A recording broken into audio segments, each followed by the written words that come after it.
പശ്ചിമേഷ്യൻ സംഘർഷത്തിൽ UN സുരക്ഷാ സമിതി അടിയന്തര യോഗം ചേരുന്നു.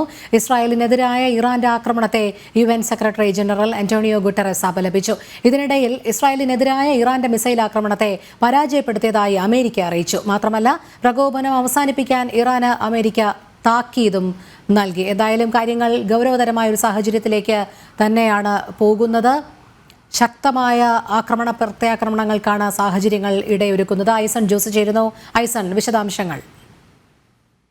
രോഹിണി, നിലവിലെ സാഹചര്യങ്ങളിൽ ശക്തമായ ആക്രമണമാണ് ഇറാന്റെ ഭാഗത്ത് നിന്ന് ഇസ്രായേലിനെതിരെ ഉണ്ടായത്. അതിന് ശക്തമായ തിരിച്ചടി നൽകുന്ന നീക്കങ്ങൾ തന്നെ ഉണ്ടാകുന്നു. ഇന്ന് UN സെക്യൂരിറ്റി കൗൺസിൽ യോഗം ഇപ്പോൾ ആരംഭിച്ചു എന്ന വിവരങ്ങളാണ് ഇപ്പോൾ നമുക്ക് ലഭ്യമാകുന്നത്. പ്രാഥമികമായി അത്തരത്തിലുള്ള വിവരങ്ങളെല്ലാം തന്നെ പുറത്തു വരുന്നുണ്ട്. UN സെക്യൂരിറ്റി കൗൺസിൽ യോഗത്തിൽ അന്തിമ തീരുമാനം ഈ ആക്രമണം ഏത് രീതിയിലുള്ള പ്രതിഷേധമാണ് അല്ലെങ്കിൽ ഏത് രീതിയിലുള്ള നടപടിയാണ് ഇറാനെതിരെ വേണ്ടത് എന്ന് സംബന്ധിച്ചുള്ള ആലോചനകൾ പുരോഗമിക്കുന്നു എന്നാണ് മനസ്സിലാക്കാൻ സാധിക്കുന്നത്. തീർച്ചയായും ശക്തമായ ഒരു ആക്രമണത്തിന്റെ ആ വിവരങ്ങൾ റിപ്പോർട്ടുകൾ തന്നെയായിരിക്കും ഉണ്ടാവുക പ്രാഥമികമായി എന്ന കാര്യത്തിൽ തർക്കമില്ല. കാരണം അത്രമാത്രം ആക്രമണം ഇസ്രായേലിനെതിരെ ഇറാന്റെ ഭാഗത്തു നിന്ന് ഉണ്ടാവുകയും ചെയ്തിരുന്നു. മാത്രമല്ല, ഹൂതി വിമതരുടെ ഭാഗത്തു നിന്ന് പോലും ആക്രമണം ഉണ്ടായ സാഹചര്യമുണ്ടായി. ഇന്നും അത് ആവർത്തിക്കുകയും ചെയ്തു.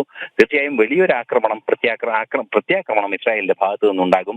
അതിനെ ലോകരാഷ്ട്രങ്ങളെല്ലാം തന്നെ പിന്തുണയ്ക്കുന്ന ഒരു സാഹചര്യം കൂടി നിലനിൽക്കുമ്പോൾ ആക്രമണം ഏറെ ശക്തമായിരിക്കുമെന്ന സൂചന തന്നെയാണ് പുറത്തു വരുന്നത്. രോഹിണി, ശരി ഐസൺ. പശ്ചിമേഷ്യൻ സംഘർഷത്തിൽ UN സുരക്ഷാ സമിതി അടിയന്തര യോഗം ചേർന്നു. ഇസ്രായേലിനെതിരായ ഇറാന്റെ ആക്രമണത്തെ UN secretary general Antonio Guterres അപലപിച്ചു.